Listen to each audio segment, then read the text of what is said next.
सेहत का रहस्य। बहुत समय पहले की बात है, किसी गांव में शंकर नाम का एक वृद्ध व्यक्ति रहता था। उसकी उम्र 80 साल से भी ऊपर थी, पर वो 40 साल के व्यक्ति से भी स्वस्थ लगता था। लोग बार बार उससे उसकी सेहत का रहस्य जानना चाहते, पर वो कभी कुछ नहीं बोलता था। एक दिन राजा को भी उसके बारे में पता चला और वो भी उसकी सेहत का रहस्य जानने के लिए उत्सुक हो गए। राजा ने अपने गुप्तचरों से शंकर पर नजर रखने को कहा। गुप्तचर भेष बदलकर उस पर नजर रखने लगे। अगले दिन उन्होंने देखा कि शंकर भोर में उठकर कहीं जा रहा है। वे भी उसके पीछे लग गए। शंकर तेजी से चलता चला जा रहा था। मीलों चलने के बाद वो एक पहाड़ी पर चढ़ने लगा और अचानक ही गुप्तचरों की नजरों से गायब हो गया। गुप्तचर वहीं रुक उसका इंतजार करने लगे। कुछ देर बाद वो लौटा। उसने मुट्ठी में कुछ छोटे छोटे फल पकड़ रखे थे और उन्हें खाता हुआ चला जा रहा था। गुप्तचरों ने अंदाजा लगाया कि हो न हो शंकर इन्हीं रहस्यमयी फलों को खाकर इतना स्वस्थ है। अगले दिन दरबार में उन्होंने राजा को सारा किस्सा कह सुनाया। राजा ने उस पहाड़ी पर जाकर उन फलों का पता लगाने का आदेश दिया, पर बहुत खोजबीन करने के बाद भी कोई ऐसा असाधारण फल वहां नहीं दिखा। अंततः थक हार कर राजा शंकर को दरबार में हाजिर करने का हुक्म दिया।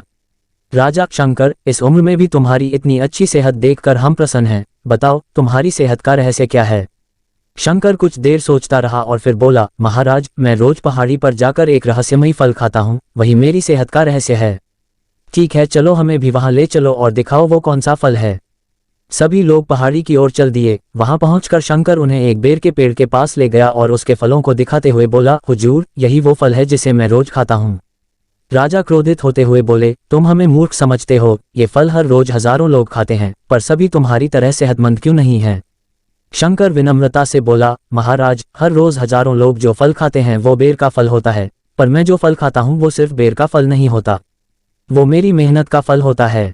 इसे खाने के लिए मैं रोज सुबह 10 मील पैदल चलता हूँ, जिससे मेरे शरीर की अच्छी वर्जिश हो जाती है और सुबह की स्वच्छ हवा मेरे लिए जड़ी बूटियों का काम करती है। बस यही मेरी सेहत का रहस्य है।